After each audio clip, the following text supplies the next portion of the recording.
the special council working session with a reminder that this is a working session and discussion only. No action can or will be taken at this meeting. We have a handful of things on our agenda here tonight.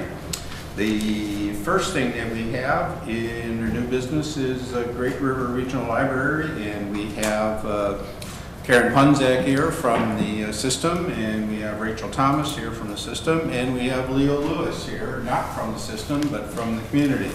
And just as kind of an update here, Leo has been here a few times and has been interested in doing something library-wise, and the library has come up under discussion, I think, in every downtown project that we've considered over the past, I don't know how many years. I'm going to ask Leo to approach the podium there and lead this off with his great interest. He may have something to share with the council here, and we have representatives from the system here to weigh in also as to what possibly might be coming down the pike here. And I'm going to let Leo lead off because I don't want to say something that I shouldn't say in the interest of any types of confidentiality issues that you may have, whatever you want to share with tonight. And this is an open meeting. We're not broadcasting it, but good. Let us know if there's anything that you want us not to.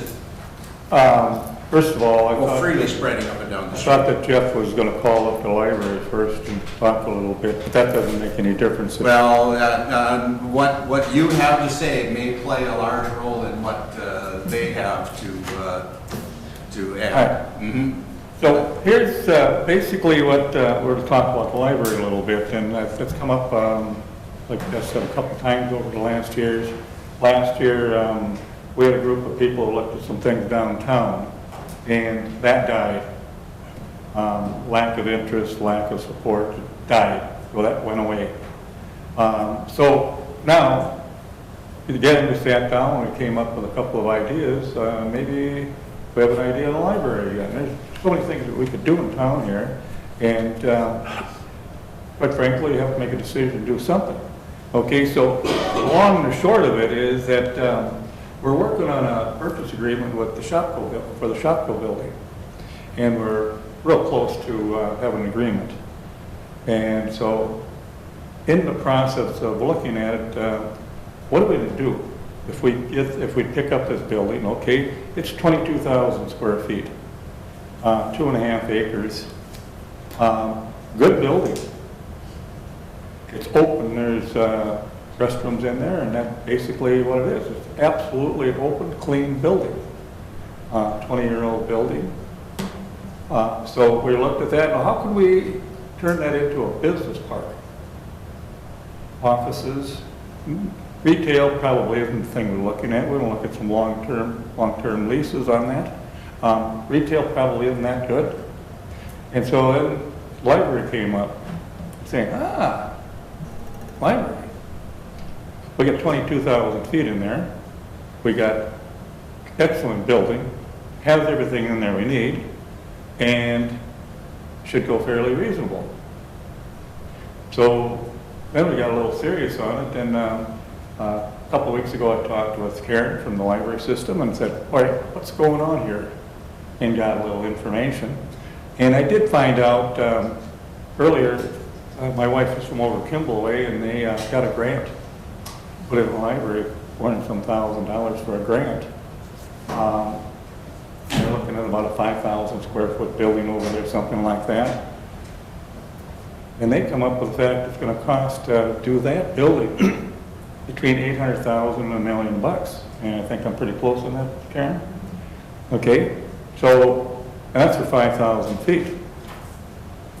So now we start looking a little deeper, and okay, so what can we do? So it comes out that, you know, this could be a pretty good thing for Painesville. Library, well, we want to change that to a resource center. Resource center makes a whole lot more sense because of the library isn't a lot of books anymore. with the Great Regional Library System. You can get the books out here, and I don't know how long it is, Karen can tell you that. But it's an activity, it's really an activity center. There's a lot of things going on. Go down and visit St. Cloud Library, and they got a lot of meeting rooms. And whenever I've been there, they've been used. Oh, maybe resource center, library, meeting rooms, this sort of thing, and some office space. So what we're doing is, like I said, we don't have the building yet, but we almost have an option on it that's close enough that we can say that we got some control on it. Now we're gonna have to look for tenants. What do we want to do? And so I started talking to Jeff a little bit, and I did talk to Karen here a while back, and the city is interested in the library. She was coming up here for a meeting, and these things, I think the meeting for Karen to come and talk to the city council came up before I even knew about it, but it was good, because at least now we can make a little presentation and talk about it. So we're at the point where, what does the city want to do? Do we want to get into a serious conversation and come up with options and put a plan together and see if we can work it out?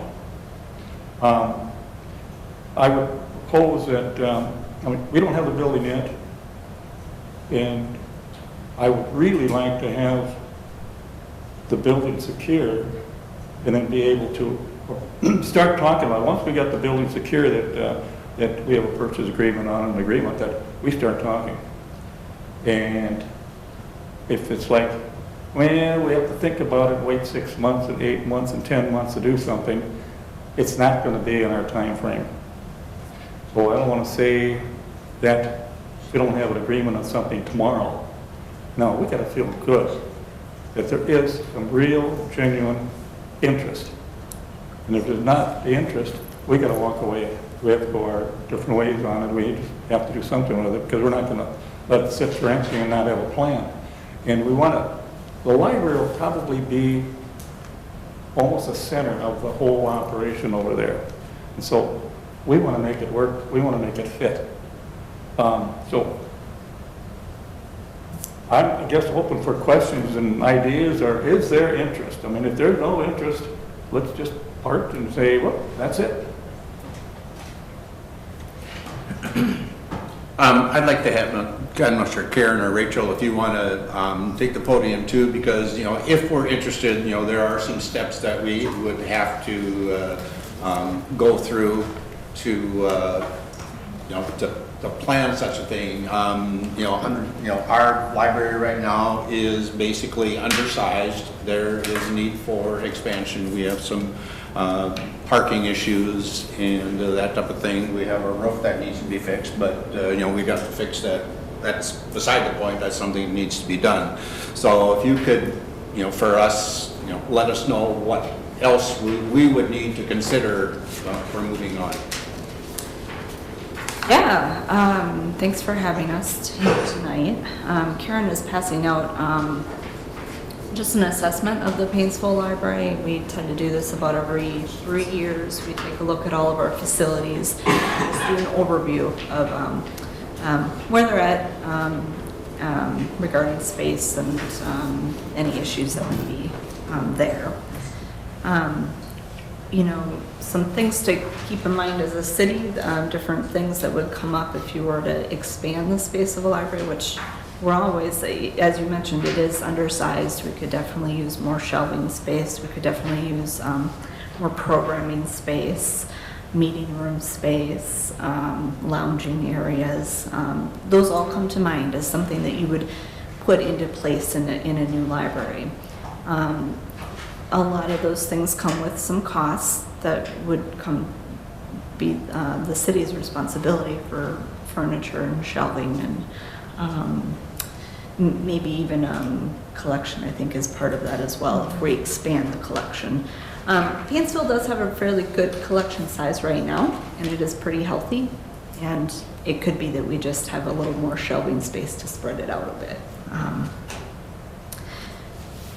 Don, Gretchen and I looked at this a little bit. in the last 6 months or so, and I've done what we call a space needs analysis, where we kind of plug in maybe some of our wish list for if we were to expand things like add programming, add meeting room, add some study room space. And I think it spitballed out, it's a range, it's a big range, but it's like, but spit out about 4,000 to 6,000 square feet as a ideal amount of space that you want to work with. That can vary drastically depending on what you decide to put in or not put into a new library space. That square footage is similar to a few libraries in our area. It's hard to imagine exactly what that means for space, but that's similar to Delano Library, the Foley Library, Sauk Center Library. So kind of a few examples of space-wise what that would be similar to. Do you have anything to add? Yeah, I can talk a little bit more. So just to give you a rough picture, we had almost 1,700 active borrowers at the Painesville Library last year, which means they've used their library card once in the last 3 years to check out books or use a computer. That's the only measure we have of the number of people, but there are a lot of services at the library that people don't use a library card for. So like using the wireless, coming to a program or story time, those are things that we don't collect library card statistics for, so it's used by quite a few people. Last year, it circulated just over 44,000 items, so it's still a lot of books coming out of that building. Having spent some time in the space, it's surprising how many people do come as passersby on Highway 23, business people looking for a place to use the Wi-Fi or connect on a computer. I think if this was in a shared facility like what Leo's proposing, there could be some additional use cases. So in the case of Kimball's building project, what they've done is built a standalone library, but it will have a meeting room space that the library doesn't currently have. That meeting room space will actually be managed by the city itself, and people will be able to access that for like Boy Scout meetings or other community gatherings outside of library open hours. So it'll have a separate access point and different ways to get in the facility other than the library. So even if there's space that's meant for library programming, it doesn't have to be just used for the library if it's in a shared facility. So that's something to keep in mind. The other handout I distributed is the Great River policy on new libraries. If we're moving into a new space, this is kind of the checklist we'd be looking at in terms of what we would need in a building. Like we need to have a book drop. It needs to be handicap accessible. Just kind of some of those basics.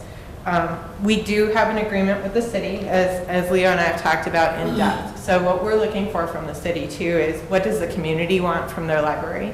We recognize we're downtown, and that means that people are coming downtown because the library is there, and that's really a community discussion about where that space would need to be.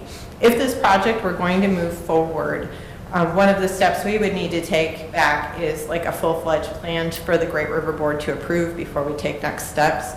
We can certainly work on developing what that might look like if you're interested in that exercise. We've looked at a lot of different facilities over the years. Some of them work really well, some of them don't. What's really unique about the old Shopko building in particular is it's slab on grade. So a lot of times when we're looking at old buildings, there's two-story buildings with a basement. It doesn't always work for a library because the collection is really heavy. So we need to have a floor that can actually hold that collection. So some of the buildings we've looked at in the past, you actually lose some of your collection space because you can't put as many things in the same square footage. So that slab on grade is great. I imagine it's handicap accessible. It's been a while since I've been in that building, since it's been closed. But it's right off of Highway 23 and near the school. So I can see some real positive things that could happen with the space. Out in Wisconsin, there's a library that actually opened in conjunction with a wellness center. So shared spaces with libraries have taken a lot of different forms across the country. That could be a really interesting thing to explore. Most of our libraries are in shared spaces with cities. In St. Michael, they also have the senior center in there. We're in a dentist office in Swanville. So there's a lot of different things that could happen. We're open to looking at what that is, but we are kind of looking from the city for some direction on what you would want, and would want to walk lockstep with the city as this unfolds. So, I have a question, you're okay with that site?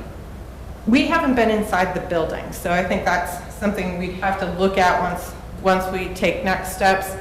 For us in other renovation projects, things that come up are access to the bathrooms, how does that look? How much wiring is there, because we do need, pretty strong network connections, and those need to be unique connections for the library.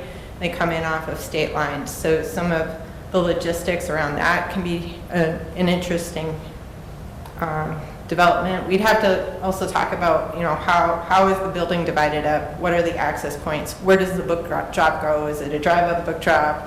We wouldn't want staff, for example, having to go to an outdoor book drop, crossing traffic in a parking lot. We've had situations where that just doesn't work well. The book drop should be weatherproof. We've had some issues with freestanding book drops and the books getting damaged because water gets in there. So some of those logistical pieces, we'd have to actually take a look at the site to be able to say, yes, for certain this will work. Having been in there a couple of times myself and knowing that it's likely got a false ceiling and your slab on grade, there's probably a lot that could be done with the building. I don't know how much it would cost to renovate on the inside though. Do you have any information with the library we have, how many patrons come in car versus on foot? My biggest concern with moving it out to Shopko is that then it becomes car-based. And that's where, yeah, I agree. And I don't have specific information. I mean, because, you have a sense of who's coming in on foot versus car, but no concrete numbers. But I agree. I think that some feedback about the impact that it would have on patrons if we left the downtown area would be useful to know. As Karen mentioned, there's positives too, because it is the proximity to the school is a positive thing, but it's hard to say what is better, without, so I would like to hear from the community a little bit, and the city could probably help guide that as well, give us some information of what their thoughts are on that too. I know that you've been working on the downtown area, so.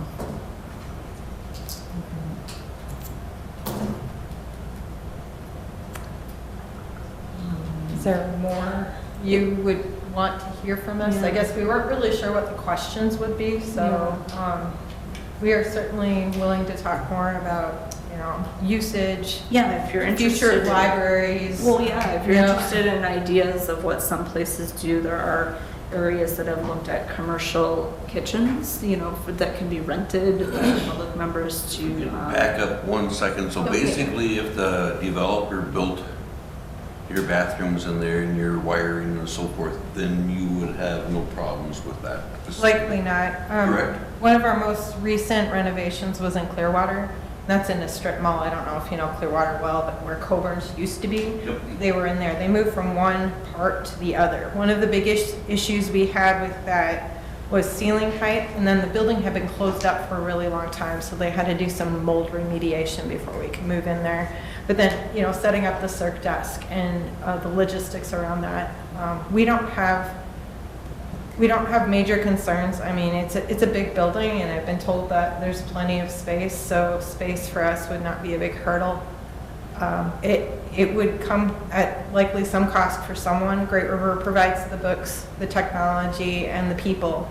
So the furnishings and fixtures are the responsibility of the city. If you have, a committee kind of dedicated to raising funds for that, there's other sources of funding. As Leo mentioned too, the city of Kimball applied for a library construction grant. Those grants are matching grants from the state, and they're a dollar for dollar grant, but they do come with tails. One of the reasons the Kimball project went so high was because if you receive a state grant, you need to follow B3 guidelines and pay prevailing wage. And so, you do need to balance some of the cost benefits around pursuing the grants that are out there. That's just one grant that's available. So basically, either the developer or the city would have to pay for all the renovations, so it's move-in ready. Pretty much, yeah, right. We would bring the computers and the network equipment, but we'd need a rack to put them on. Yep. And Leo can address that because they've already been looking at some of the potential cost issues. They, at this point in time, don't really have, from what I understand, a good handle on that. It depends on what goes in there and what the needs are. community, based, what they want to see in a library as far as, meeting rooms, that affects square footage and that type of thing. But the building is, it's sprinkled, it's accessible, it's just a matter of redoing the inside, potentially some of the HVAC type things, the plumbing, for bathroom locations and once they have the building secured, then they can start looking at some of those other questions. And then questions come in too as, we've had this discussion too, is who best to own the building, whether or not it's privately owned or whether or not it's city owned, which has property tax implications also. So, Leo? Well, and you can talk about grants because you've been doing a lot of research on. So there's a lot of ways to look at this. First of all, it's an open building. There's a big post in there. It's air conditioned, it's heated, it's sprinkled. There's a bathroom there. And to do anything, you probably have to have another bathroom put in. Okay? So start looking at it. Now split it up. And we looked at like 4 quadrants. Okay? So we looked at, okay, we can have some rental space in there for offices. We could have, we have a library down as a portion of it. We have, we had a couple of other things we were looking at. So it's an open building, okay?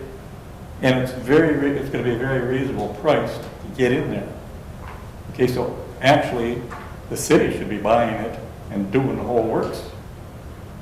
Probably be the cheapest building the city would be able to pick up to do a library, meeting rooms, and all kinds of other things. The school has some interest in partaking in it.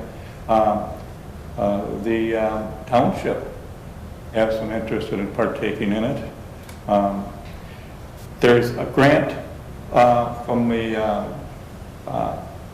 Initiative Foundation, matching grant, that'll come up with up to $10,000, $20,000 probably, to do it right with matching funds. There's some matching funds that, let's get a little original on this whole program. If we can cut cost, if it can be done privately, you'll cut so many costs, you don't have to have prevailing wage and everything else. And then the, maybe Friends of the Library group and look for some donations. I think the Kimball Library, one of the things holding it up right now is there's like $500,000 of. They're waiting on bids. Yeah. So there's ways of getting a whole lot more for a lot less dollars. So it's the idea. You have to sit down and look at it. I mean, if the city is not interested, we can walk away from it. And what I've learned already is that nothing is going to happen downtown for 3 to 5 years. And I can guarantee it's going to cost a whole lot more to do something downtown than out there. Okay, and you can cry all you want about it. Those are facts. If somebody doesn't like the idea of going out there, okay, don't do it. But you're going to have to do something pretty soon and really get into making a move. We have to make an imprint that we are going to be around, and we're not just going to be cheap water, cheap sewer, cheap taxes, and not have anything for it. We're going to have to make some of those decisions.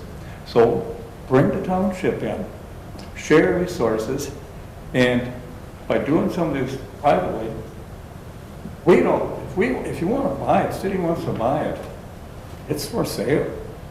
We don't need to make money on that much money on it. We have a little time in it, we want to cover ourselves, yeah. But let's figure out something, otherwise let's just walk away from it. And Jeff and I have talked a little bit, and he scratched his head on this thing, and he said, what else are we going to do? So I'd really like to hear some ideas and questions that make sense. I mean, we got to have a little indication. Do we rely, is the city really interested in doing it? I know you can't say we're in, but we can get a strong indication if we're going to go in that direction. Does Great River Group have any kind of a survey or any kind of information that we can send out to people what they want? That's one kind of question. My second one is, do you have what works best in libraries? Is it a meeting room? Do you have, you know what I mean? What works the best in the library? Let me just say that we don't have a plan for the library. The building is there. You design it, what you want there, okay? We have to see how we can come out on that. So if you think we're tying it out, we have to have this here and this here and this here. We are not there. We are not doing that. It's not. We don't want to run the library. These people have to accept it. The city has to have skin in the game.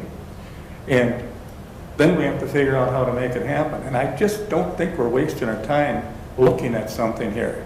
If we're to waste our time, if we're not going to go for that door over there, we have to put up all kinds of stuff out here. We're out.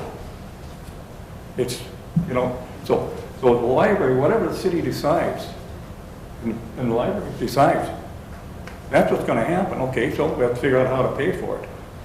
Can I, just to clarify, when you say we, you're talking about like you and some other investors are going, you're already in the works of purchasing that building, but you're potentially looking at whatever, selling it to the city or whatever that looks like going forward. We don't have it secured yet. We're close to having it secured. We're just about that close. We know how much it's not going to cost us. Okay? So then don't have all the investors lined up yet. Okay, so then, once we have that, then you can look, well, then we can really go do something. That's probably going to happen in the next couple of days. So to have a lot of time to study it, really don't have a lot of time to study it. And want to sit down, we're going to have to sit down. You're going to have to sit down with me and our investor group and really come up with, what do you see? I don't have enough numbers on what it's going to cost for rent. I have no clue what library needs. But I'm smart enough to know that we can get something reasonable, very reasonable. And I strongly suggest we have a Friends of the Library group. And that can make it even a whole lot cheaper and get a whole lot more.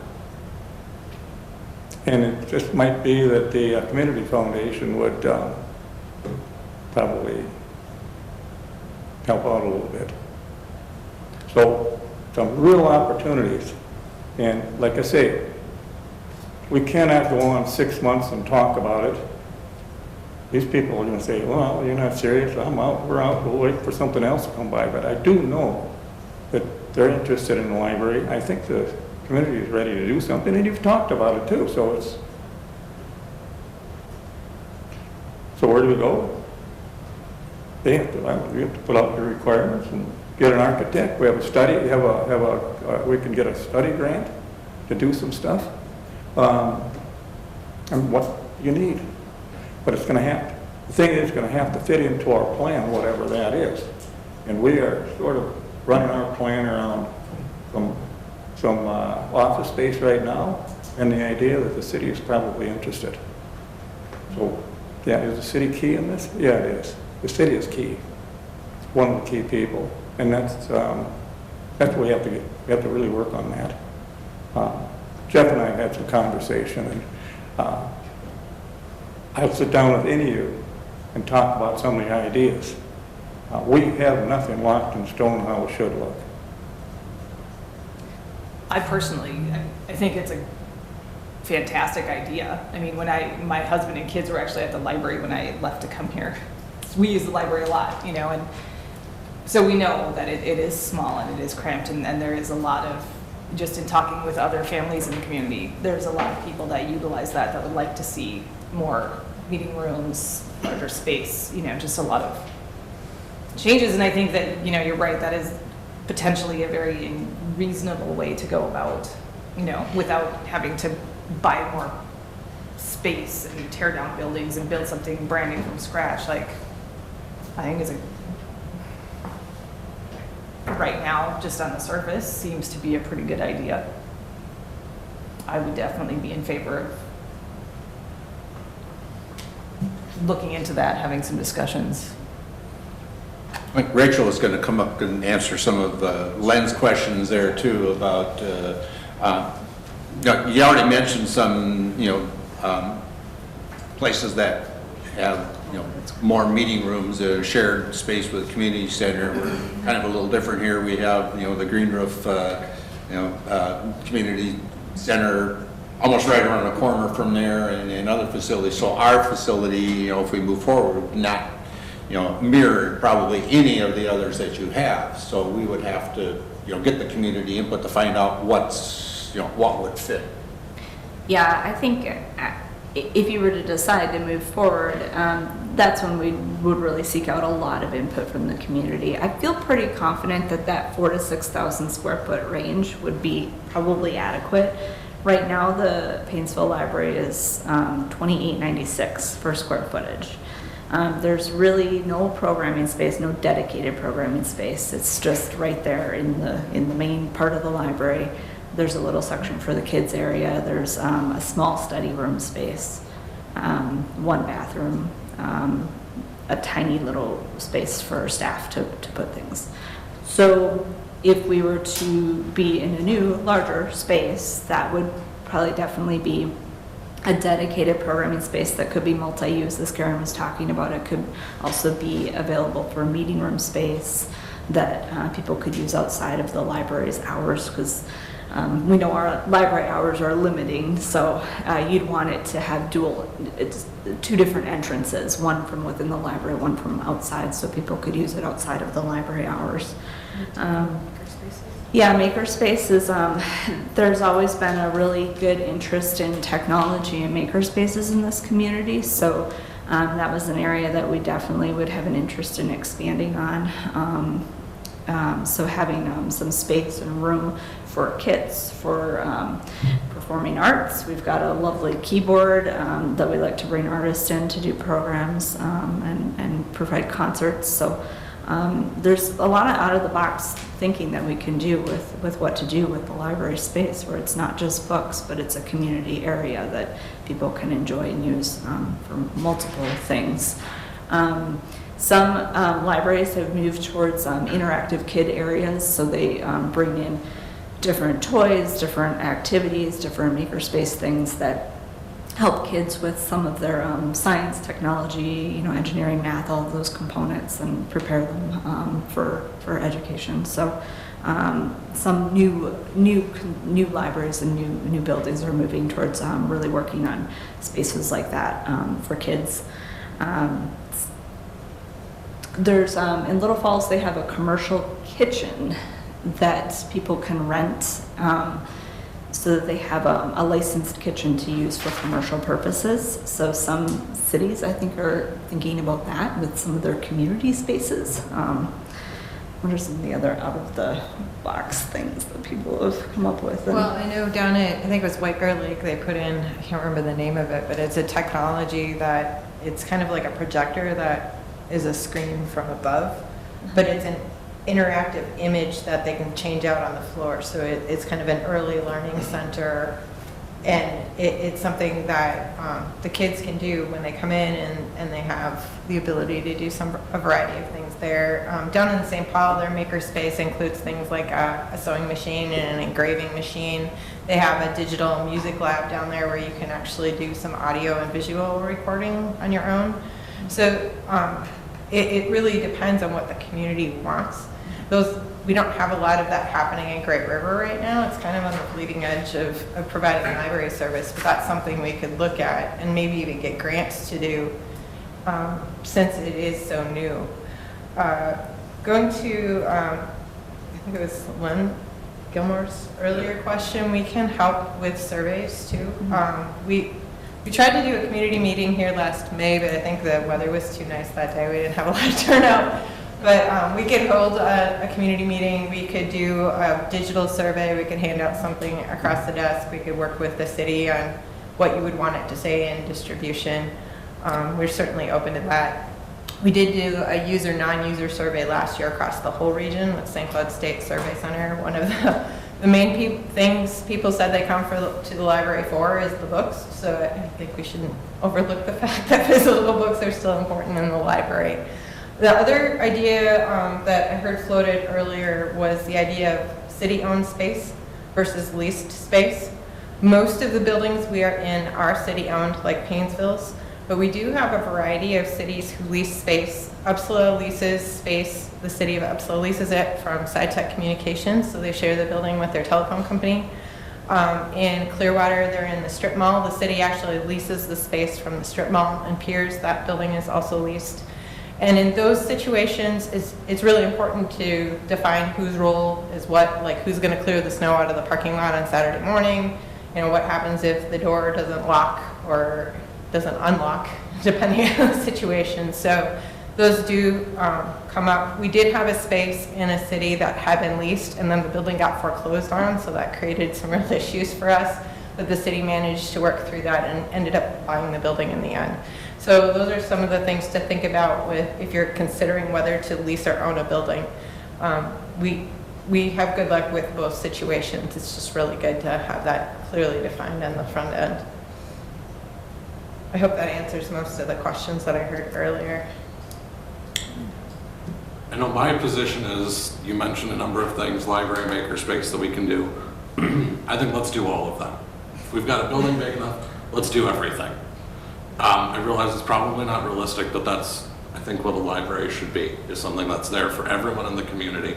But my biggest concern is that if we're taking it out of downtown Painesville is where our lowest income population lives. And I want to make sure that that those people are able to access that space and utilize it at the same degree that they're doing now, so that we're not leaving people behind. It's easy for me to jump in my car and drive over to the Shopko building, but my wife, who can't drive, can't get to Shopko. She can't go to the library. She can walk downtown with our kids. And that's my concern with the Shopko building, is access. Yeah. So if we can find a way to address that, I'm on board. Otherwise, I'd sooner bulldoze a few buildings. And I think that we'd appreciate help with that as well, because we also want to serve everyone in your population the best way that we can. And yeah, knowing that that's a hurdle for some. Right. Yeah.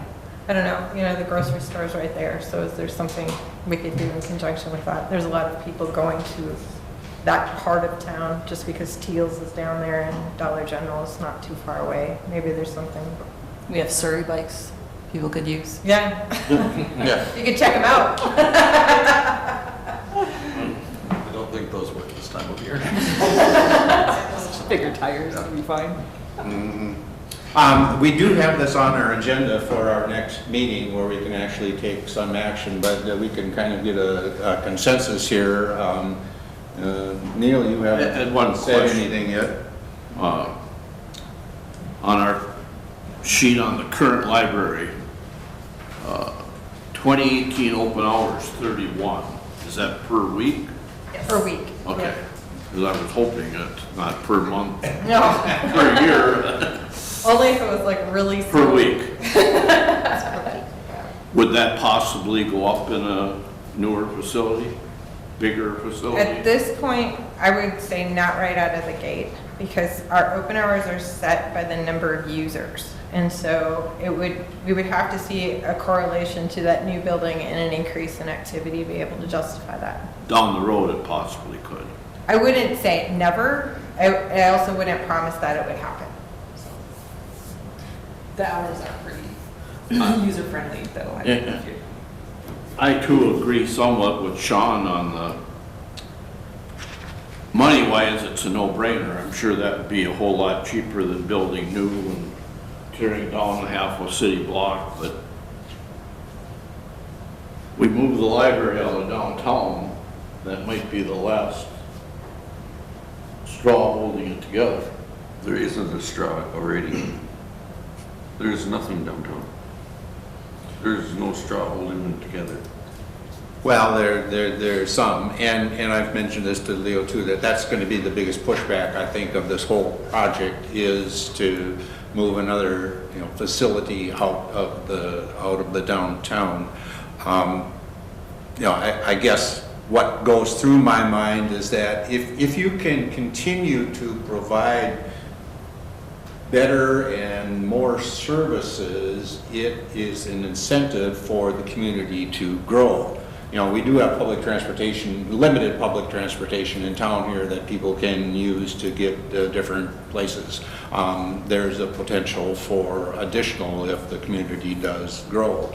You know, no matter where you live in town now, you know, even if you don't drive, you still have to walk to the library if you want to, whether or not you live out on the, you know, on the Heatherwood edition out here or down in the Clodic edition or whatever. There's still people that have to, you know, if they don't drive, they have to walk. So, you know, location is definitely important, but there are ways to overcome that, I think. On the topic of continuing services, we have a lot of good services that have been put in place over the last few years. Gretchen spearheaded a number of those, and unfortunately, it was a great loss. And are you confident that we'll be able to continue to provide services in the future once you can fill her shoes? No, I mean, I certainly hope so. So we do have the position posted. And we'll run it through next week, you know, maybe longer if we need to give people more time to apply. Yeah, Gretchen did a lot of great things, and it's gonna be really tough to replace her. But we will certainly do our best to hold to the standard that she created for your community.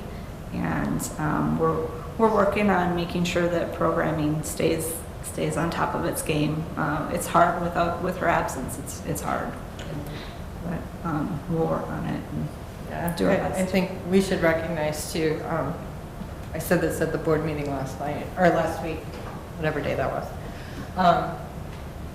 Gretchen worked for Great River for 26 years, and we've been around for 50. So it's kind of hard to even imagine Great River without Gretchen. Mm-hmm. So, I'm sorry, I didn't mean to get teared up here, but we understand what you guys have lost, because we have lost you too. I'm kind of leaning towards the Shopko area for two reasons. One, it's viable. Two, to bulldoze down buildings when we don't even own them. We don't know if they're for sale. And I would say the odds of getting a library in the next 5 years, if the city was going to do it downtown, would be a far-fetched push.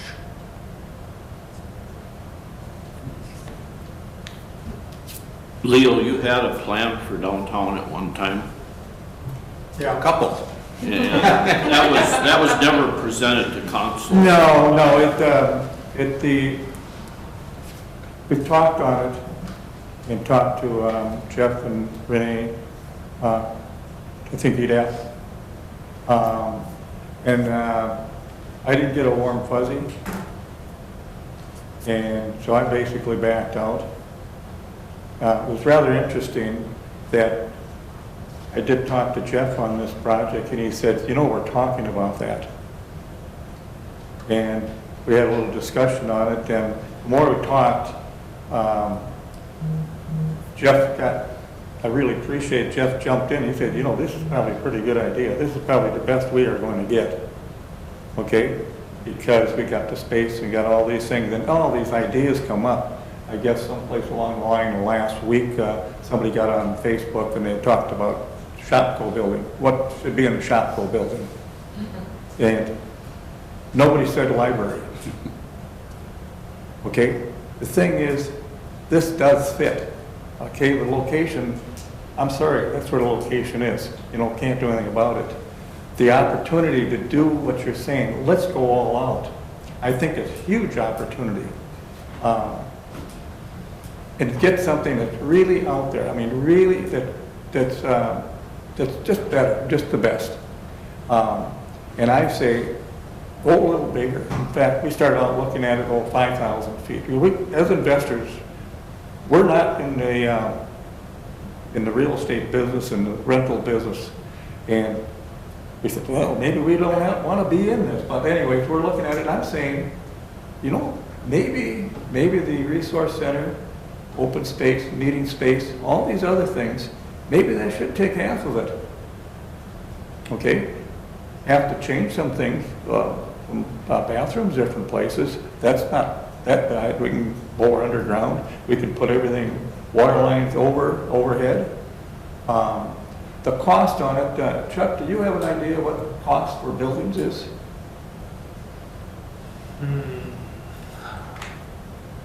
Square footage wise, Kimball Library is gonna cost probably $200 a foot, if it's 35. 5,000 feet and $1 million. yeah, I think that's pretty standard by today's standards. So this can be gotten for a whole lot less than that. How many square feet is that building? Did you say 22,000 square feet out there? Out there, there's 22,000. I'm gonna bounce in real quick, I just had a thought that I was gonna throw out there. And I was thinking of the green roof and the Meals on Wheels, if we got a group together, Friends of Library, we could do volunteer drivers to bring people from locations down and bring them back again. Because there's a lot of volunteers in Paynes, just a random thought. They're looking for volunteers, there's not an overabundance. At one point there might have been, but You know, Neil mentioned the previous downtown projects, and they've involved the Centricare for senior housing. They've involved EMPI for business expansion, whatever. I know Chuck and Ron have spent a lot of time talking, especially to EMPI about what their plans are, and looking. We've talked a little bit, and we're going to talk about downtown revitalization, redevelopment under old business here. It's been mentioned that it's going to be 3 to 5 years, and I think that's probably on the. It's going to be more 5 to 10 or something before anything gets done. Yeah. Done there, and the library, if we leave it as is, it's not going to grow. We can't provide any more services unless we get rid of some of the services already provided in there. And I strongly say we should be developing a Friends of the Library group. And by doing that, there's ways of cutting the cost. If the city is not, some of those costs are doing the work on it, paying the bill, there's ways to cut the cost. We use a little ingenuity. We could figure out a way to cut the building cost, building inspection fees. There's ways of doing that. So it's just the opportunity to do something, really do something different. You can think of all kinds of things we can do. I mean, I'm hearing this meeting bit. The hospital, they have meetings. And where do you have a meeting in a decent place? I mean, I'm saying a meeting in a place like this would be second class to what I can see we should be doing. Okay, and this isn't bad. But you can't really sit down and have some walk-around discussions. Okay, so maybe there's 2 types of meeting rooms. Somebody threw out, I don't know, Jeff, if you threw it out, you said movie theater. Okay. Now, I don't know whether there's any profit in the movie theater, but is there supposed to be profit in all these things? You can come up with that. We can come up with all kinds of things. But I would say, just don't do it. Opportunity to do something that's a little unique is here. And that building out there, 22,000 feet, you're going to build that, purchase the land, 2.5 acres. You're going to purchase that, put it up, you're going to have $1.5 million plus. And that's not the guts inside yet. And the guts inside cost quite a bit. But then you got a library, and I don't know, there's very few walls in a library, really, is it?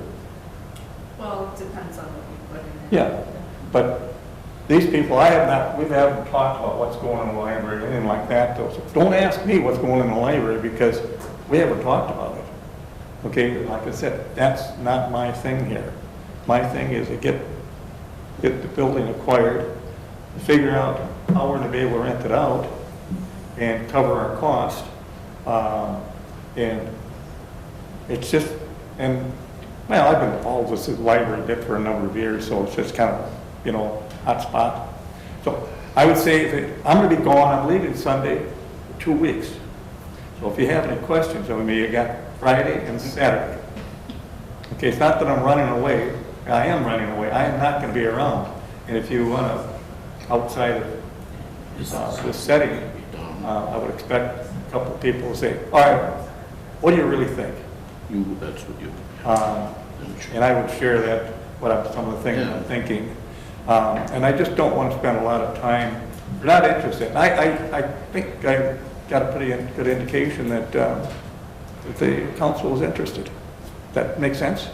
I mean, I think, like, I agree with Sean about the moving the location away from downtown, but I also think at the same time, what we want to be putting out there in that area is things that are going to draw people off the highway, you know, and I think that this potentially would provide an opportunity for that as well, to draw other people into our community from outside of just our town residents. This may be pretty good economic development, and it could attract some other things. Yeah, we've talked about, trying to develop that, the city-owned land out in that area there on both sides of the bypass. And, I hate to use the term abandoning the downtown. We're not abandoning the downtown. We're just looking at other opportunities. And by having more things going on there, I think it puts us in a better position to market, that property that we still own out in that area. So, I don't know. I said we do have this on our agenda for Monday night. I think we have a consensus here that we're very interested, or moderately interested in this. Personally, I know I've had a few hours of discussion. We mentioned the township. We both talked to township members. They are a township member, I should say. I shouldn't draw the rest of them in. One's out of the country. And anyway, but interested in doing something. And one of the things that we've talked about year and year and year again is that we're full supporters of that, operating that facility here, but the usage is not just the city residents of Painesville, it's the township residents also. And I mentioned to the member that I talked to that we'd have a joint board that operates the trail, so potentially a similar type of an operation for operating the library, because it is a community library. It's not really just a city library. And I have a hunch that if we tried to do something like that to remodel the library here, we would not get any support from the township, but that's just me thinking out loud. I do go up the hilltop in the morning for breakfast. And somebody wants to get together with me tomorrow morning. I usually go up there at 6, or at 7 or later. Want to get up there at 6? I'm willing to sit down with a couple of people. Like I say, I got 2 days. I got Friday and Saturday. I'll meet you there tomorrow at 7. And then we'll be gone for 2 weeks. So you have a council meeting next week? Monday night. Monday night? Yep. Yeah, so. You could phone in.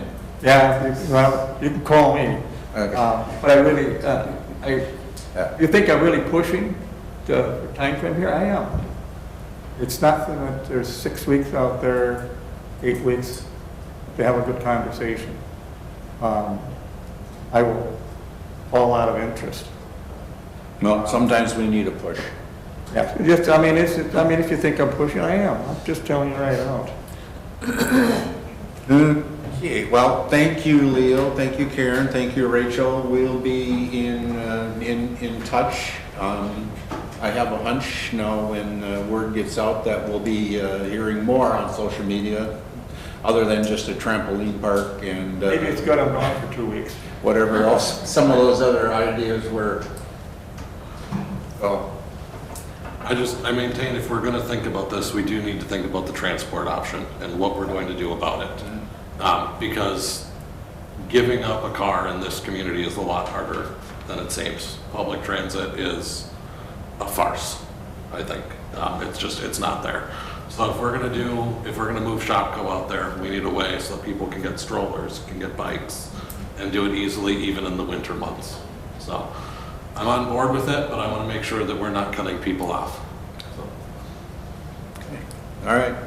Thank you. Drive safe. Do you want us to be here Monday? I don't live far from here, so. It's an open meeting. Yeah.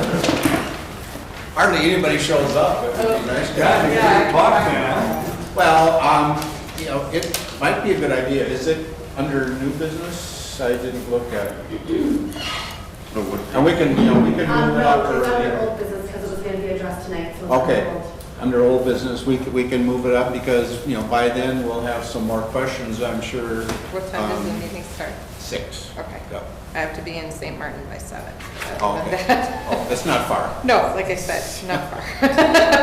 We have a 6:15 item, Mm-hmm. so it probably would not be addressed until after that. So Okay. unless you think you can get it done in the first 15 minutes. Okay. Well, I can maybe adjust something too. Yeah, or- we'll do what we can Okay. to, if we have questions for you to get them addressed, you know, we'll have our own questions between now and then, so I'm sure. Okay, thank you. Thank you. Yep. Okay, then on to item B, finally, then. Jeff, do you have their contact information? So if you had questions, they could, I have some email it cards. to them. They're- Well, I do have their phone numbers, but Karen can give her information there.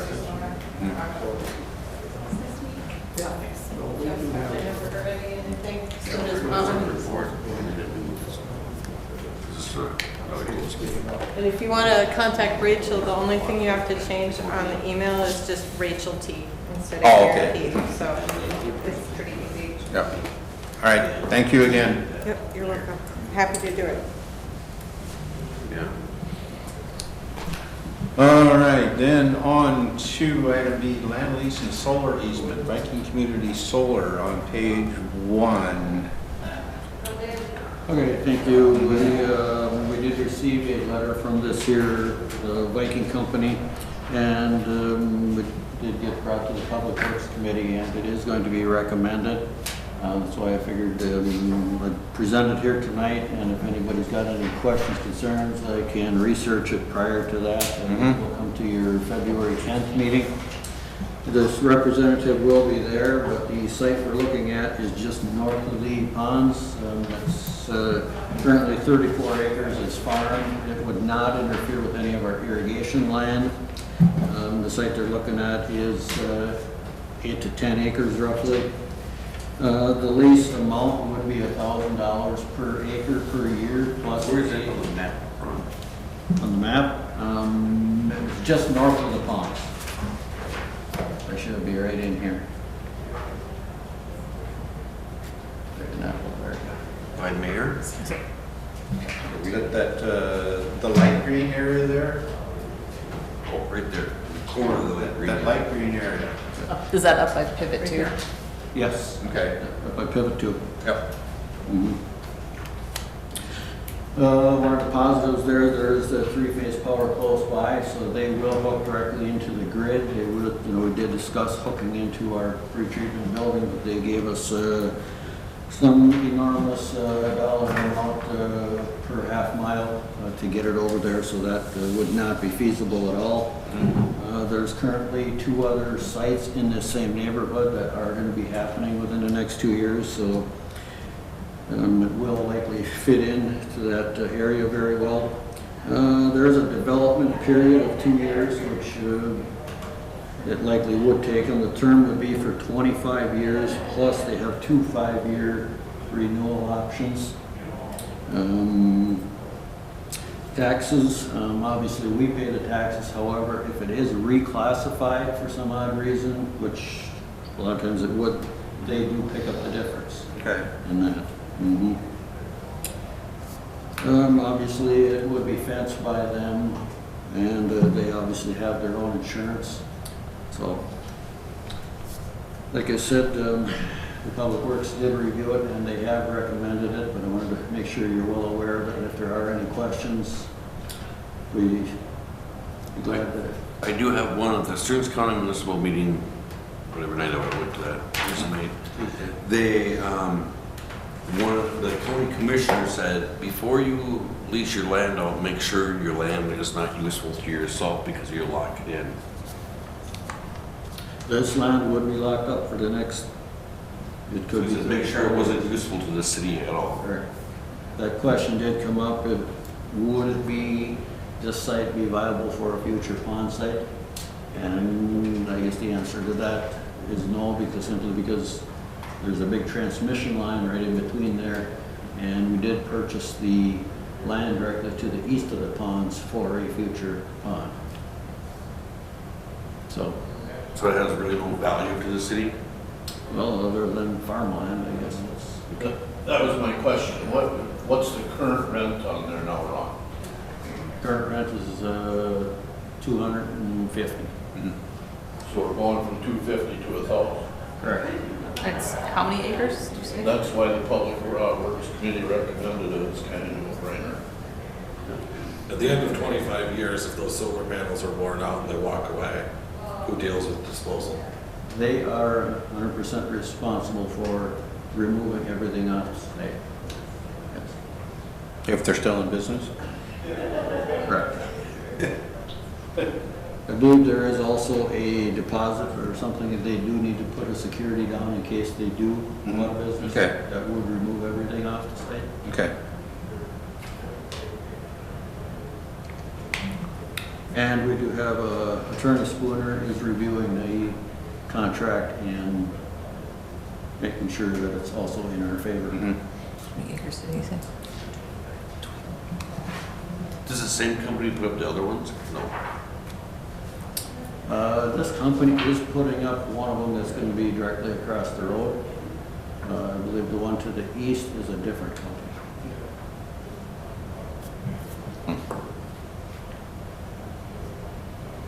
Hey, any other questions? Let's do it. Yeah, all right. We'll see this again on Monday night. Whole business. Downtown revitalization and redevelopment. Okay.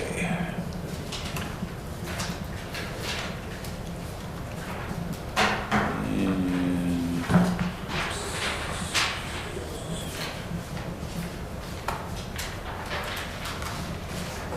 we had decided to not to do anything at this point, if I recall right? To not pick any of the options. Do you have anything new to add, Chuck, since?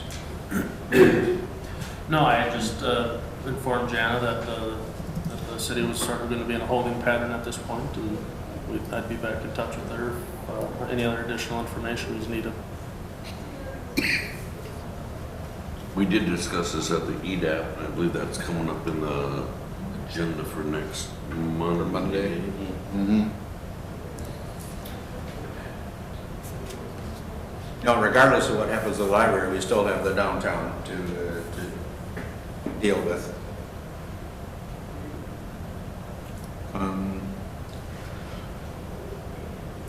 Question is, the library related to that building, Ron mentioned, that the roof needs to be repaired, and cost of that estimated was Just over 10,000. just over 10,000. Mm-hmm. Got a flat roof?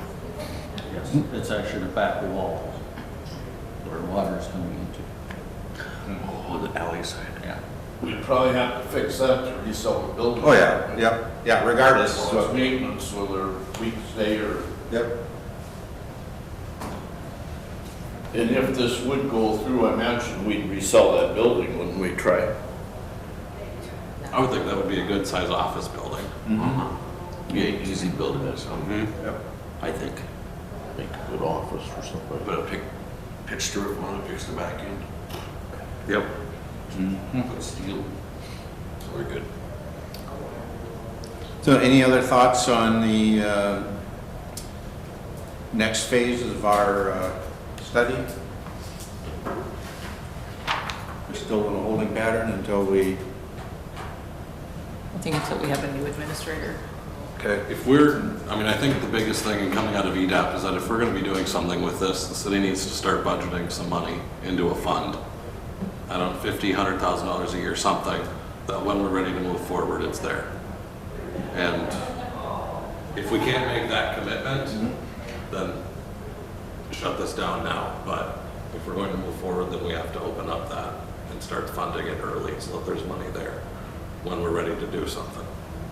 It's basically what we're saying is talk is cheap. If we're gonna do something, let's plan on it, let's do it. You're gonna tear down those buildings, let's plan on it, let's do it. Or, like, everybody says there's no money, well, let's put money away then. Hasn't there been some talk of updating the comprehensive plan?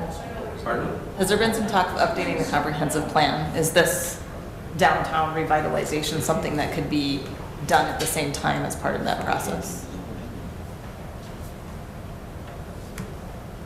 Well, potentially, it's been a while since we've updated that. Goes around that.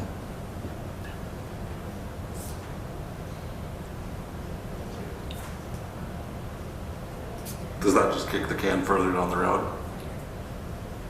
No, I mean, I think the comprehensive plan is sort of like our long-term vision for our town, for our city.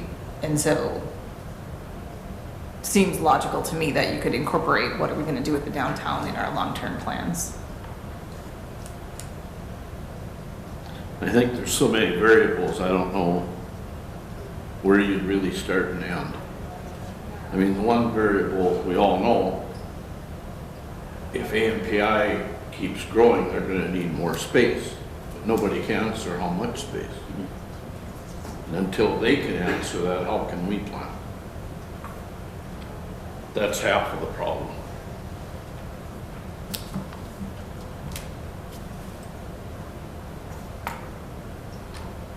Our biggest problem in downtown still is one building. And that's the corner truck. That's the building you see all the time. Yep. All the other buildings, I think, are occupied right now besides Stockman's for sale. Every other building in downtown Painesville has occupants in it. It's just a corner lot. That's what you see.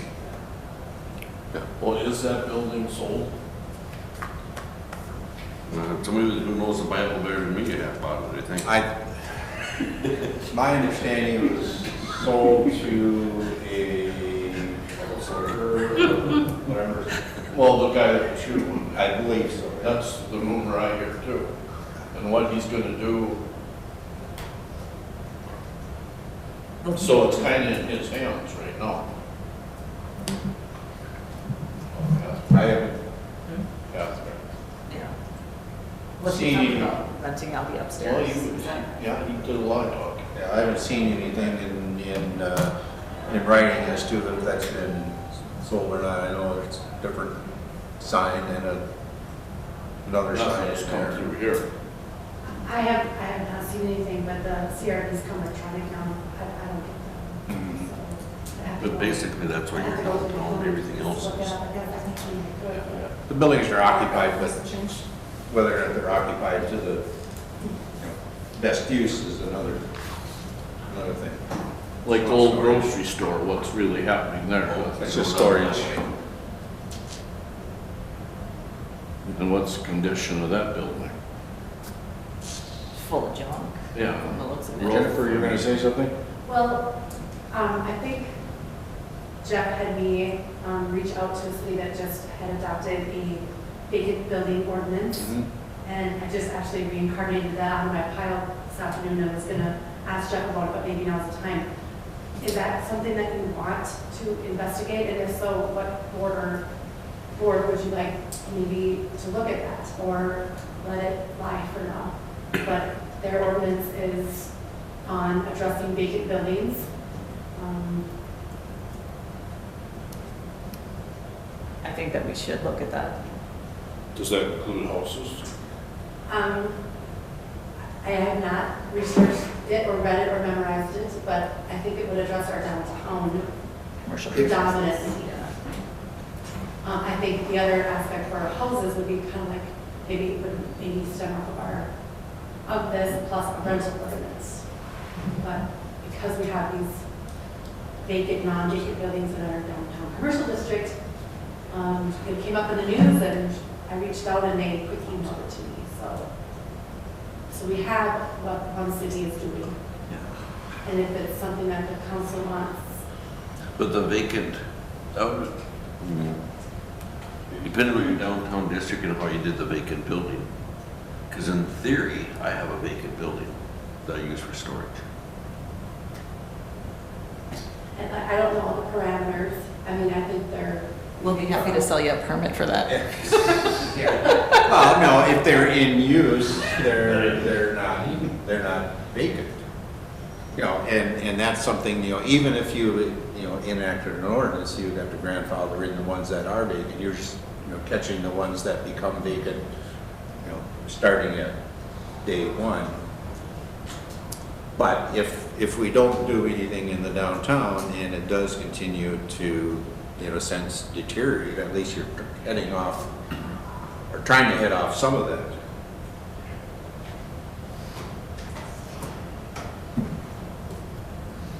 Would that be part of our zoning, or would that be separate from zoning? Well, and I don't know, maybe EDAP also wants to take a look at it. I mean, they're part of our economic development, maybe between planning and EDAP, they both could take a look at it. I think the more people that have a little bit of input on it and how it would either work or not work for our community would be good, and also how that's going to lay out. So it's not just one committee and those 5 people making that decision, and then making a recommendation to council, and council's like, ugh, maybe that's not what we wanted. I mean, EDAP at their last meeting said they want to play a much more vivacious role in economic development. So maybe this would help, that'd be one thing they could look at for a couple meetings, tear it apart, come back together, think about it, and then maybe make some recommendations or changes, and then maybe planning could look at it. And they could be more on that planning side of it. And then, maybe Public Works, maybe they want to look at it and see what, if it's in theirs at all.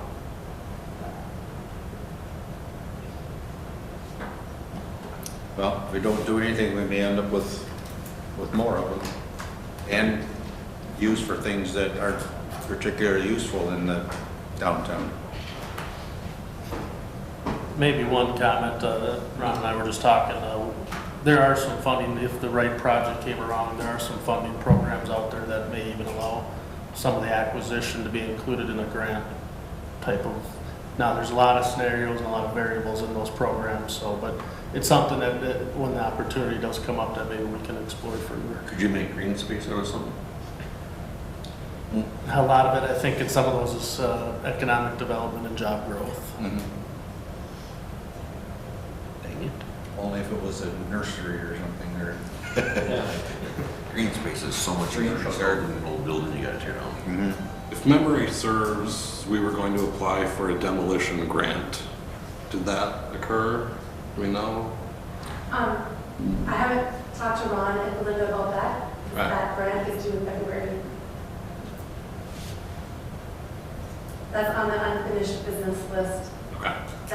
That I think that there was a potential hangup with that because of the corner drug is connected to the building next door, and the building next door is currently rented upstairs, and they have to be vacant for a certain amount of time. There's gotta be a Right, way of taking the down one the is, and the corner second drug. one can't, because twice as nice, it's still not twice as nice. Eats and treats. Yeah, it's still, they still got renters upstairs, Yeah. and they still do some business out of it. I still think there's gotta be a way to take down one without the other. You're looking the wrong way. It would exceed the value of both. Well, it's. Well, I know what one was sold for, and it'll easily exceed the value of that, Yeah. but. I think there was a parameter that it had to be vacant for so long or non-used for so long, and I believe maybe we didn't meet that criteria, but I think the council, I still have it on a to-do list that we were going to research it or more apply or something in February. If we could get one demo, it might be worth a grant for one of them and then pay for the other one, because it's gonna be, your biggest cost is gonna get the equipment there and knocking it down. The second one's gonna be a third of the price of the first one. And the Eats and Treats building and Twice as Nice are the same structure, correct? There is a common wall in there, yes. For twice as nice? Or for twice as nice? No. Roof is a common roof and a common front, right? I guess that may take a little more investigation. Twice as nice was a bakery, correct? Yes. Oh. So There's a picture hanging somewhere that shows that taken back in the, 19, well, I'm not sure, but it shows it common front and common roof. I think it's hanging on the wall someplace. It's an overhead shot. Might be back in, I forget, it's in here someplace. That should be something we can look Right at. behind my QB. Pardon? There's a little picture right behind my QB, maybe that's the one you're thinking of. Could be. Don't know. Can you go get it? No, Oh. it's taller than me. We can take a field trip back. Take a field trip. Walk through on your way by and take a look at the top of that building. Chuck just promised me he'd find a way to do it. Okay. Well, I'm gonna just say one thing. Yep. At the end of the day, There's a will or the way, right? our taxpayers, this year we went in with 9.5. And if we're gonna fund our capital improvements, and Sean said 50, 100,000 a year for downtown revitalization, is this what our taxpayers really want to spend their money on? That's a question that we think we need to answer first. And I got a funny feeling I know the answer. A lot of people talk about doing something. Yeah. A lot of people, A lot of them don't realize where the money has to Yeah. come from. And I mean, if we're gonna, and I don't disagree that we need that kind of money to move forward, but where's that money gonna come from? Well, right now, you're not gonna get very many taxes out the buildings that are down there. Right. And it's not generating any taxes for anybody coming down to pay for anything else. With new buildings and something else down there, you're gonna get more taxes for the property there, plus you're gonna get more traffic, spending more money in other places. But we have no guarantee on new buildings. We have a really good guarantee on old buildings. We got no guarantee on either. I can tell you that old buildings ain't gonna make you no money. Right. But without a new one, how much are you making? And then you're gonna spend, Well, you can't really ask that question because you don't know who's gonna build there. well, that's true, and you don't know who's gonna build anywhere, really. And if investors No, it's- build, I'm just saying, do the taxpayers want us to spend that kind of money downtown? It's, I hear it time and time again, we have to do something with your downtown. But, doing something is kind of an open-ended statement too. It's a catch-22. If we don't do anything, we're bad. If we do something and spend their money, we're bad. Yeah. There was some, if I recall, when we initially talked about buying that building and talked about putting in a purchase offer on it, there was some heated editorials about spending taxpayer money on that type of project. And then there's a lot of people who thought it was a great idea. Yeah, Yeah. Like I said, we still have that one eyesore downtown. And some that think it's a great idea don't pay property taxes. Yeah. Think about that for a second. Well, we're not gonna solve this problem tonight, it's just to keep us on that. I guarantee you that. And we need to keep it in front of us, and like Sean said, we know it's gonna cost us something, and we know we're gonna have to find some type of a developer, and we're gonna have to find something that, even a developer can buy it and put up a building, and you don't know who's gonna go in there, so. I think that we should look at that grant though and just see what the, Yeah, but the problem is that it has to be vacant and non-used, and but the corner drug's. corner drug that is, would- yep. But then again, the shared stairway and, I don't know, if we buy the library, we can move the tenants over into there. More housing.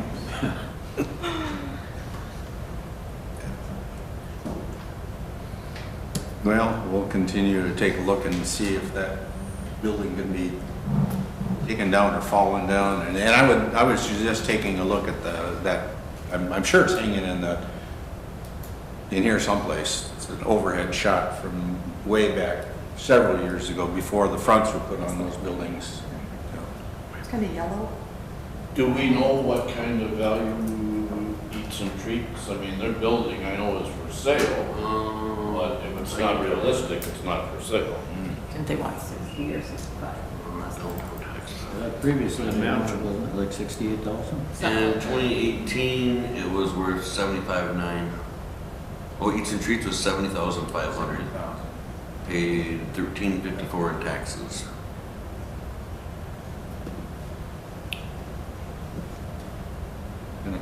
was 97. Right? 97.7. Those figures aren't material. I mean, what's realistic? What would they actually take? That's the question you have to ask them. Yep. Maybe they'd be interested in library building. I think your renters are paying I her. don't know. Library building, that's worth some money. Especially with a new roof. We get that. Oh, it'd be a nice building. Yep. Len, are you looking for a new building? You looking for a new building? That one's too small. Need a bigger one. Okay.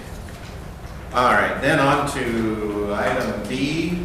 Matt couldn't be here tonight, but he did send me a kind of a timeline of their construction project over there at the school district. And I think some of the things that we will need to be concerned with are, during the construction time frame. I think they're looking at places to park, they need parking and that type of thing, and they're looking at like the Shopko building parking lot, for, people coming and going. And during school or staff and that, they're looking at, I think they've already got approval to open up that approach by their storage building there onto Business 23. Is that correct? Is that an existing approach? Yeah, it goes into that, the garage Yes. there. And I think they've got approval to turn that into actually a third entrance into there. Because technically they have the front of the armory, which is 20 or 30 spots, right? Mm-hmm. And then they have the armory parking lot, Yeah. the back, which you can put in, 20 or 30 vehicles, not? I would think. It'd be nicer if they didn't have to send people across the highway.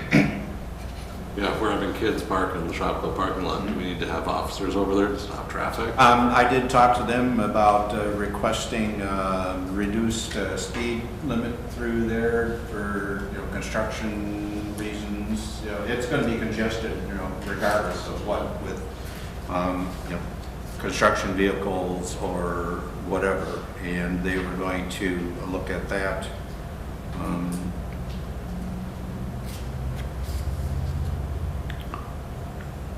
Yeah. School district will develop a plan for larger events, sending patrons to and from available parking lots. So, There you go. basketball games, football games. Is there any It's way gonna to be an put issue for temporary public lighting down safety. there for a crosswalk around? If we had to? We'll charge them anyway.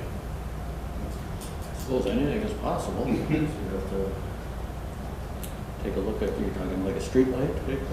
I don't know what I'm talking about, but if you're coming from Shopko, you're gonna go across the road and across the highway. I don't know where the lights are, but if we get lighting there where people come across, or people entering, or That's only gonna be for looks like the May through August. So it won't be a lot of the school year. Yeah. You're talking about maybe a couple weeks, and then school will let out. By the end of the summer, it looks like they'll have their north parking lot done. they run into August and you have football practice, depending on what they go with that. And May 2020 to August 2020, which makes it actually like September or October. If they're digging a hole in December. But that's just, that portion is they'll be working on their north parking lot, so that will be up and running by fall.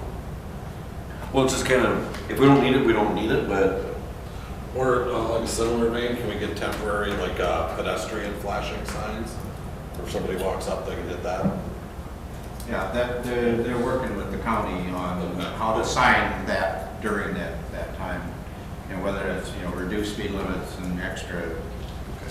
And then once this is done, are we still thinking your pedestrian crossing with the, I know we've looked into it a time or two, yellow flashing lights, That's a terrible place for kids trying to get across to go to McDonald's. And we get the library out there, you're gonna have 3 times the traffic. That's down the end, your traffic pretty much stops. Fastest traffic is going, coming in and going to 23. Right now, they cross just on the other side of, By the car wash. Veterans. All the traffic turning into Veterans from both ways is Right, but potentially gonna Going run. down farther, then the traffic is I mean, subsided a lot. many a day I stop at the bus, put on my flashers and wave them because they're so, they don't believe somebody actually stopped. Yeah, 90% don't. Stop for one young student. Legally, we're. Yeah. Yeah. Well, it's hard to see them sometimes too. Well, yeah, and with the They snow go banks over now, the trees, yeah, yeah. it's- Mhm. They are looking at making a right-hand turn coming out of that parking lot there, I think, also. Correct. Because it's, right now, it's just a 1 lane in, 1 lane out. They're making a right turn. The center lane turn, goes straight across and a right Yeah. turn. Because it backs, traffic backs up into the parking lot there, and people get And anxious. the only ones using the crossing are the ones going to McDonald's. The ones that work at Teal's, they run across any place. Yeah. So it's kind of a nightmare. You know, and this, safe routes to schools is, we're working with, that a little bit, with the speed signs and some of that. So that'll all hopefully come into play with. Still, one of the biggest congestions is leaving the credit union going across right there. That is a mess. Now, since Quick Trip is back there, that's added a lot of that. And you can't get out because the 4-way stop keeps them coming at a certain pace. And if you hit it when school time comes, well, Mhm. it's nice to have traffic. Yep, that's true. It really. So anyway, that's for your review, and like you said, they'll be putting out, updates to the community on a regular basis. So, not necessarily on that subject, but sort of on that subject, are we going to have a different location for the community cleanup that we normally do in May? For this year, we'll be fine. Yeah. Next year could very possibly be an issue. I'll have to find a different location. Okay. And they do have a request in to tear down that Armory building. Hey, all right. They're working on the legal issues there that, the agreement says it has to be used for educational purposes. And they have not gotten word back that parking counts. Can they have the kids tear it down? So that was, They're without masks. yeah. There you go. So anyway, that'll help their parking too, if they can get that building down and converted into parking. And somebody made the comment at our community ed meeting the other day, just do it and Ask for forgiveness. ask for forgiveness later. Federal government. Yeah. That was our motto in the military. Mm-hmm. Too busy to catch that it's a problem. Yep. Which is small. And every time the topic comes up, I remind the school district that, the city at one time had wanted that building. We did. And we just basically sat back and deferred to the school district and probably been glad ever since. Okay, then on to, city administrator position and job, is anything else on that? Okay, item C, city administrator position and job description. My computer timed out here. And, This is one that's emailed. Okay. here. Oh, I'm at the bottom.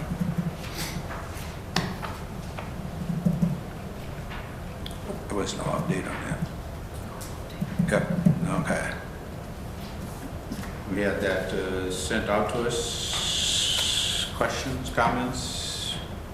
My only question is, I know it's pretty lengthy. I did some quick research on the league site, and they had a couple of descriptions that were just like the longest one they had was 4 pages long, and they're just pretty generic. I don't know if we wanted to stick with what we've got that sort of details everything, or maybe keep it a little more broad and give somebody a little more leeway. I don't, I did make copies if people are interested in what the league had, but that was my only thought. I guess that was my question, what's wrong with the description that we have right now? Taking, the other night, the two positions, taking them out of And then you'll see, we just did some changes, like, on the first page, it went into city boards, commissions, and committees. Well, that's dated because now they're all boards. Just some wording there that was a little dated. There was one spot in here that talks about, the city administrator has, the authority to spend up to $1,000, I think, and that's actually $5,000 based on a few years ago. I think that was changed. And the rest of it mainly is taking out that treasury and zoning. Right, We did right. change on the page 1, 2, 3, 4. It said oversees local elections in accordance with state and county requirements. We added coordinator to that because you had listed Kristen as the election coordinator. She's doing a fabulous job, by the way. So it'd be overseeing her doing that position instead of doing that position themselves.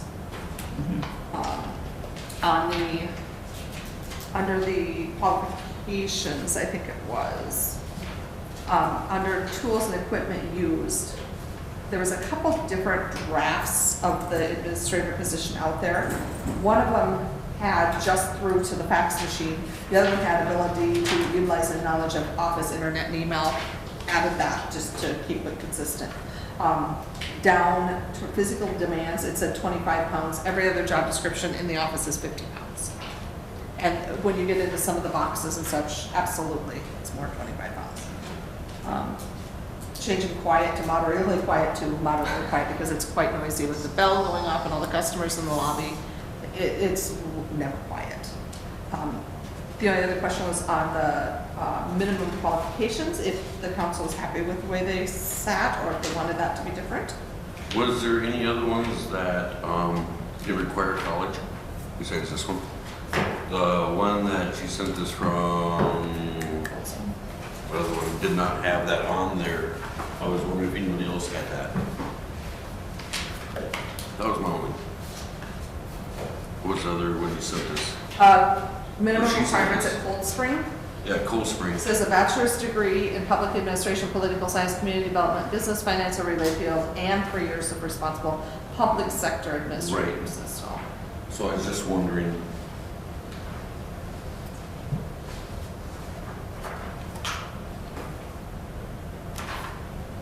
What are you wondering? If we need to require a degree? yes. It's, I mean, just a question. Well, there's the or here, or 5 years of full-time experience as a city clerk, administrator, treasurer. So that would be one or the other. So if somebody didn't have a degree but had 5 years or more of experience, they would still meet the qualifications. A clerk treasurer wouldn't do the same thing as a city admin.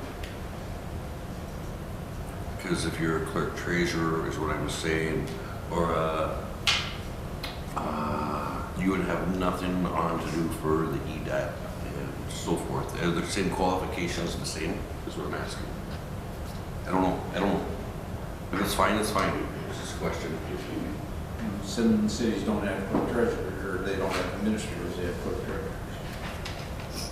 So they're mostly smaller cities. I guess I'm fine with what we have. My concern was just if we have such a lengthy description that details the duties, does it become something that then limits what this person does? Rather than if we stick to something that's sort of broadly defined, it allows for a more expansive approach.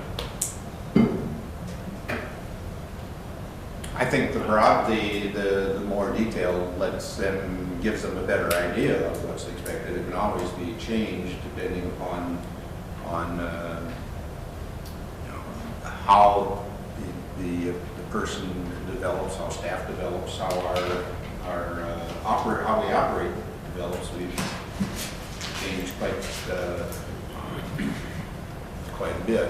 Potentially, an example, we could at some point in time actually need someone as more of a part-time or full-time economic development director or at some point in time need an assistant administrator.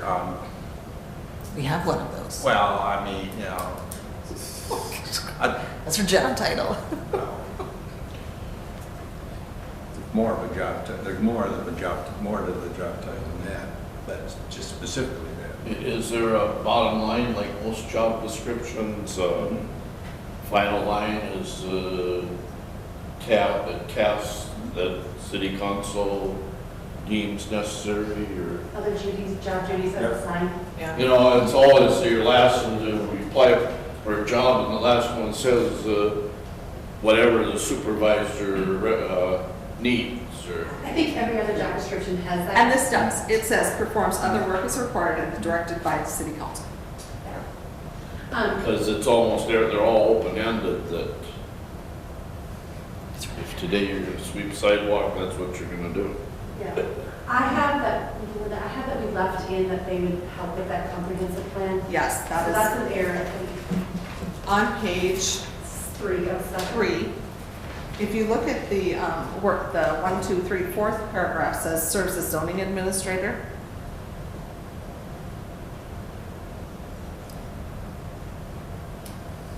It's taken out. I think that needs to stay in there because I think we would want that person to help with that long-range plan of that comprehensive plan. This whole paragraph talked about the zoning administrator position. That's what Renee had marked out going to Jennifer.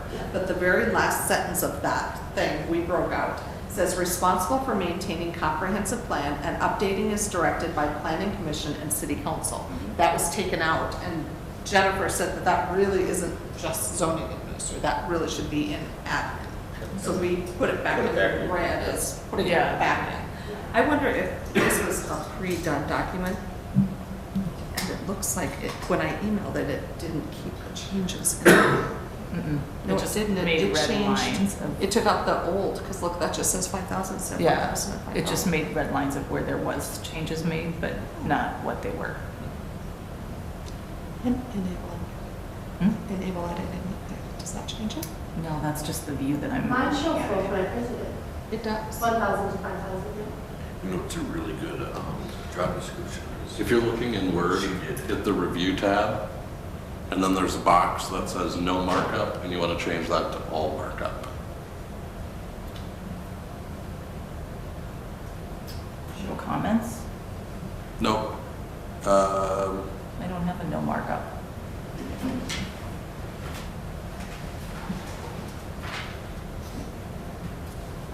Don't you have a no markup? Oh, here. Oh, thanks. Disabled. Look at the Painesville draft that were sent. That one has almost a perfect job description. The what? The draft that she sent? When you go down to position goals, start looking through those, and it's like really, really good. Are you talking about Liza's profile? Yeah, he is. Yep. It was, Was that good? I almost cried. I was like, I want to live there. it's just really, kind of follows the job description really well. And this becomes basically a part of that. Okay. And she already, I believe I already sent this to her telling her we were talking about it. It's a minimum quality. Doesn't have it, So we can approve that on Monday night? but that's. You would move forward with Liza. She will be Yep. here at 6:15. Yep. And you would move forward with what her recommendations are at that point. It'd be like the timeline, which there was a change to that because she still didn't have that posting internally for a week in there. Yep. That has to be in there, so she was gonna tweak that. And there was just a few like typos and a few things in there that she was going to correct.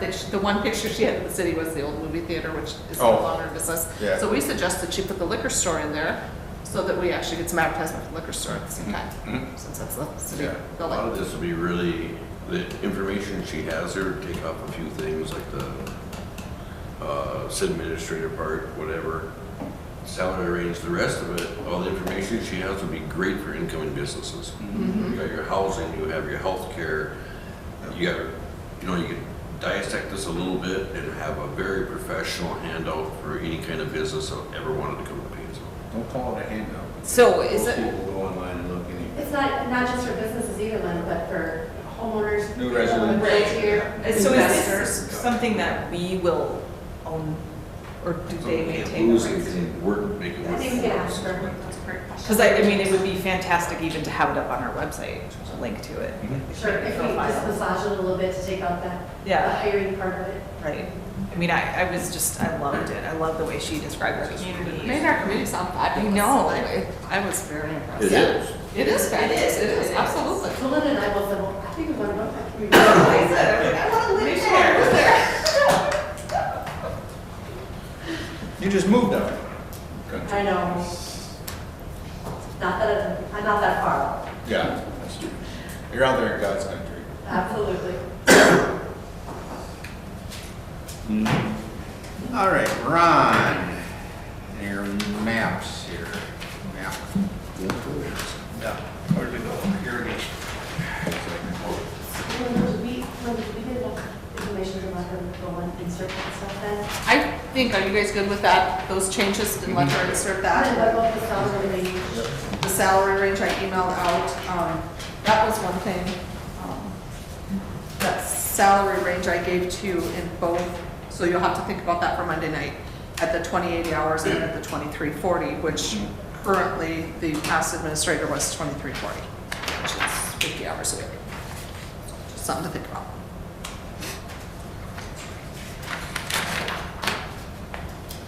Okay, we have met with all the irrigators out there, and obviously, every single one has their own idea of how we should improve our facility. On the negative side, every single one of them, well, virtually said the same thing. This year, they had better crops on their dry land than they did our irrigated land. So that kind of points out that, yes, we definitely need to add some land to our facility. Starting down, I guess, in pivot 8, just to the south of that, there's a small little parcel there that Lars wanted us to take a good look at. Virtually, it's too small for us to make any big investment in. Just to the north of pivot 6, that's also Lars. That's the site where pivot 4 was on originally.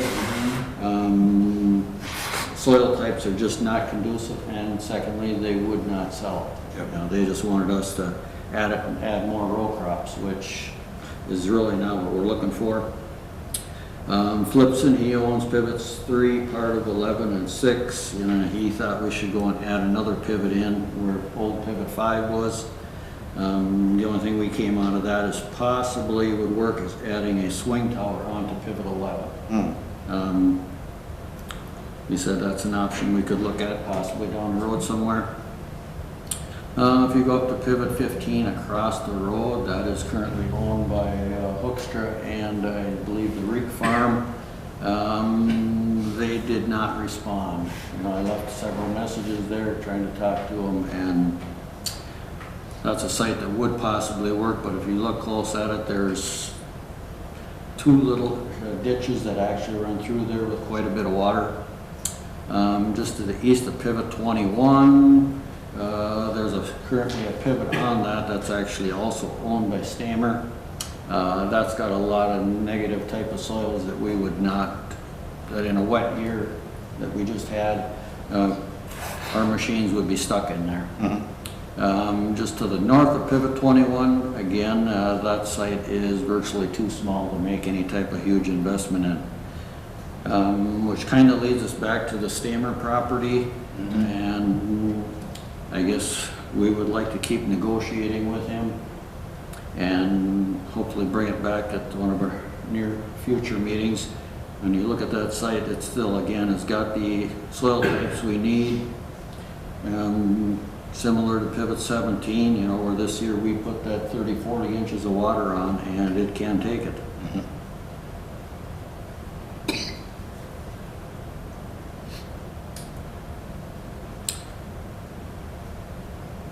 So I guess our goal would be to have this on the February 10th, council meeting again.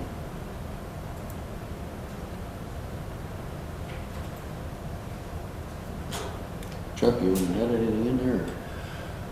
No, I think probably one of the biggest points is he is willing to sell. It doesn't seem like there's a lot of landowners out there that are willing to part ways with their land, and that was one of the important outcomes of the study is hopefully the city at some point would own a higher percentage of the irrigation land.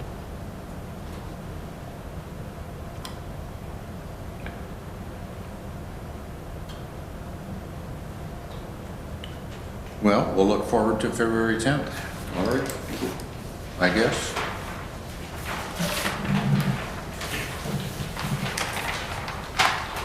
There's nothing else?